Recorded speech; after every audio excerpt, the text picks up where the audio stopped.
Y dice así. Hoy voy a hablaros sobre Supersonic Man, el primer superhéroe español del cine. El largometraje español Supersonic Man, realizado por Juan Piquer Simón y estrenado en 1979, fue el primero en seguir un modelo de mercadotecnia a lo Hollywood. Sin embargo, la adaptación a cómic de Supersonic Man fue la primera vez que se reprodujo con un largometraje español el modelo de Hollywood. Se publicó la historieta para empujar al lector a la película y luego se continuaron las aventuras del personaje más allá de la película, buscando la sinergia en ambas direcciones entre los dos medios. Supersonic Man también es la primera y hasta la fecha única película española protagonizada por un superhéroe made in Spain. Y no colocamos en este podio a Super López, por tratarse de una parodia de Superman y no ser un personaje autóctono. Los prejuicios contra el cine de explotación español han relegado a Supersonic Man a un lugar injusto en la historia de nuestro cine, sentenciando la película como un subproducto de una calidad execrable. Sin embargo, la realidad queda muy lejos, es una producción con un acabado técnico que supera la media del cine español de aquella época y a la de esta, y lo más cercano a un producto de Hollywood que podía tener una película española. Incluso sus efectos especiales a veces superaban a la de la propia película de Superman de Richard Donner estrenada en 1978. Entre sus créditos contaba con Juan Mariné, director de fotografía, que llevaba ejerciendo cerca de 40 años cuando hizo Supersonic Man, y una gran cantidad de clásicos del cine español a su espalda, todo un referente de la dirección fotográfica de nuestro país. Como montador a Pedro del Rey, responsable de títulos como Tristana, Juguetes Rotos, 9 cartas a Berta o Los Golfos, otro referente de nuestro cine. En los efectos visuales a Francisco Prosper y Emilio Ruiz del Río, dos nombres que hemos visto en créditos de títulos como El viaje fantástico de Sinbad, Papillón, Patton o Los cañones para Córdoba, y del mismo modo podemos continuar desgranando la filmografía de la mayoría de técnicos o intérpretes.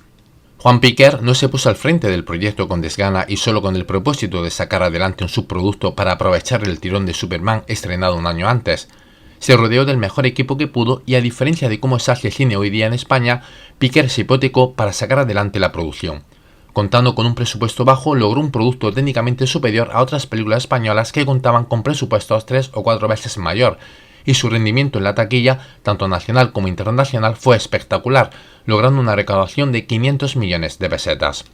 Si bien no quita que Piquer, como director y productor, exprima y siga la senda de otros éxitos de Hollywood, como hizo años después con Slug, Muerte Viscosa o La Grieta. La originalidad no es la mayor virtud del director, pero sí la capacidad de mostrar su visión a través de las ideas de otros, rasgos que se han visto en otros directores de renombre como Francis Ford Coppola con Bram Stoker Drácula o Sam Peckinpah con Convoy, y nunca la crítica se los ha reprochado. De esta última película probablemente Piquer tomó para Supersonic Man la pelea que se desarrolla en el bar. Pero también Piquer tomaba explícitamente elementos sin sonrojarse de otros títulos. El comienzo calcado de La Guerra de las Galaxias, o de esta misma película, bebe la expresión que más se repite en Supersonic Man, que la fuerza de las galaxias sea contigo. También toma la trama de Ultimátum a la Tierra, con Supersonic Man haciendo de Klaatu, y Shazam es otro referente directo, con Paul un hombre sin poderes que debe proferir ciertas palabras para convertirse en Supersonic Man. El amor de Juan Piquer por el medio del cómic se evidenció en las colecciones que fue capaz de acumular. Muchos que lo conocieron afirman que el director tuvo una de las mejores colecciones de cómics de España, un lector y coleccionista que amaba la historieta tanto como al cine, y que también fue base de sus influencias, como puede apreciarse en Supersonic Man y el robot denominado Tanque Humano, un reconocimiento al autómata que aparece en el misterioso Dr. Satán, que publicó la editorial valenciana en 1943. Y fue Valenciana, la editorial a la que Piquer había comprado tantos cuadernillos, quien adaptó Supersonic Man. Se publicó dentro de la línea Colosos del cómic, y el superhéroe ideado por Piquer compartió colección con sus héroes de la infancia y adolescencia, Flash Gordon, El Hombre Enmascarado, Superman, Popeye o la saga de los Aznar. La primera opción de Piquer fue la de adquirir la licencia de alguno de estos personajes y llevarla al cine. Sin embargo, se encontró con la objeción de los licenciatarios. No todos estaban dispuestos a ceder la franquicia con tanta facilidad. El director entonces optó por la senda de usar alguno de ellos como base y se inclinó por Flash Gordon, y a falta de los derechos determinó renombrarlo como Flashman o algún nombre parecido, pero chocó con la oposición de Dino De Laurentiis, que amenazó con demandarle. El productor italiano había comprado los derechos del personaje para una futura adaptación. Después de todo, la opción más apropiada fue tomar como base a Superman y de paso aprovechar el tirón de la película de Richard Donner. Siguiendo la tradición USA, los 4 primeros números de la serie adaptaron el largometraje, también recopilados en un único volumen, y los siguientes números mostraron nuevas aventuras.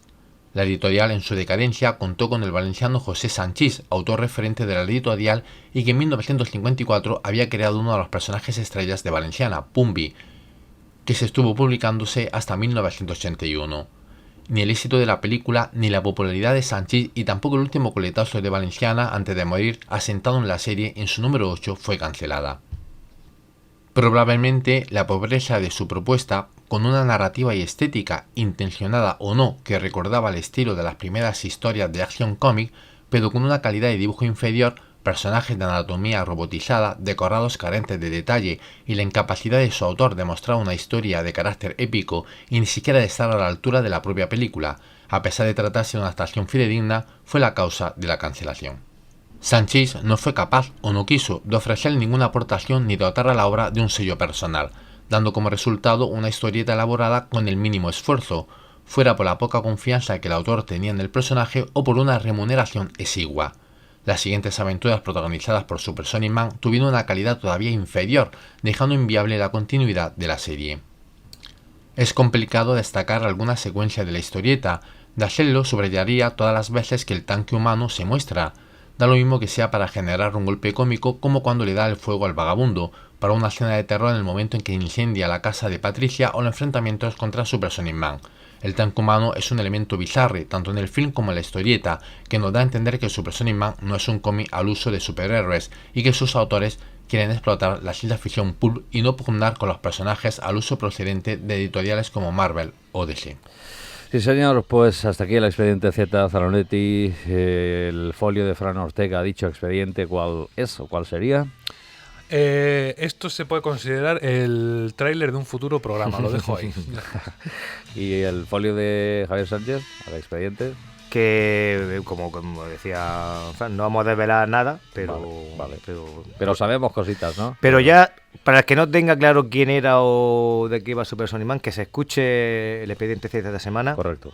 Que le va a hacer falta posiblemente. Sí, grande Zanonetti, otro aplauso para Zanonetti desde aquí.